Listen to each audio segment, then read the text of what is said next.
Bonsoir madame, bonsoir mademoiselle, bonsoir monsieur. Il est toujours difficile de parler de soi, et pourtant il faut le faire pour vous dire qui est ce candidat à la présidence de la République que je suis. Je suis né le 2 février 1926, j'ai 48 ans. Mes 4 grands-parents sont enterrés dans le canton de Saint-Amand-à-Lande, dans le Puy-de-Dôme, en Auvergne. J'ai fait mes études d'abord au lycée Janson, ensuite au lycée Blaise Pascal à Clermont-Ferrand, puis sous l'occupation à Paris, à Louis-le-Grand. J'ai participé comme lycéen à la Résistance. J'avais un rôle subalterne qui consistait à transporter des journaux clandestins, puis des armes. Je prépare à la libération de Paris dans un des PC de la libération de Paris, rue Séguier, dans le 6e arrondissement. Ensuite, j'ai rejoint la première armée française, l'armée de Lattre, qui avait débarqué dans le midi de la France. Et je me suis engagé dans une unité qui venait d'Afrique du Nord, le 2e Dragon, avec lequel j'ai participé aux campagnes de Bourgogne, d'Alsace, et nous sommes entrés ensuite en Allemagne.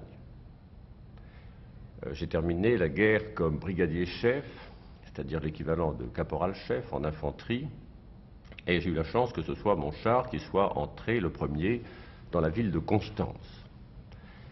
Le 14 juillet 1945, 1er et 14 juillet de la Libération, mon unité est venue défiler à Paris. Et nous avons parcouru Paris, de la Bastille à la République et jusqu'à l'Arc de Triomphe.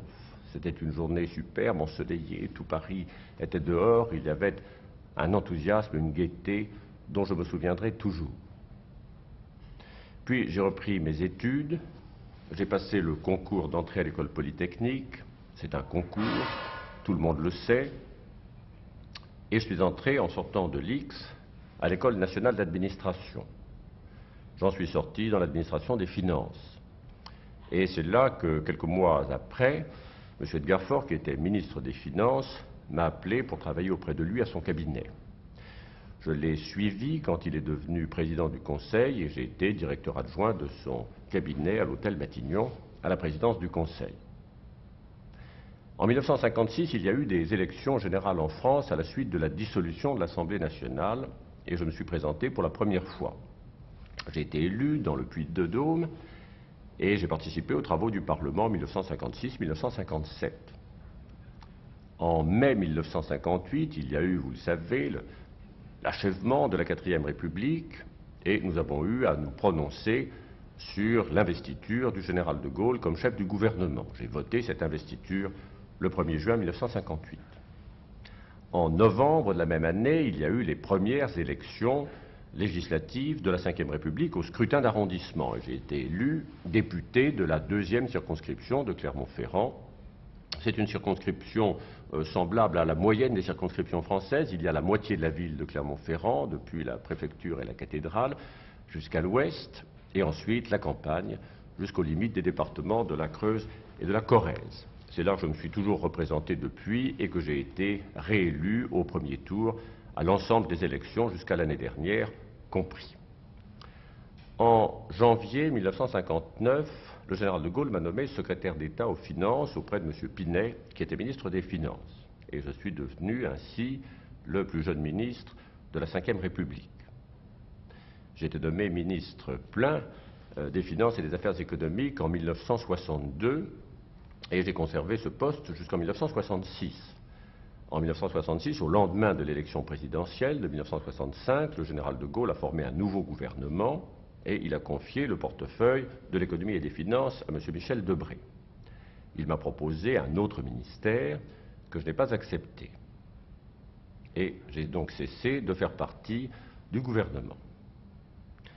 Il est vrai que j'ai eu certains différends avec le général de Gaulle, mais je lui ai toujours conservé ma considération et mon respect.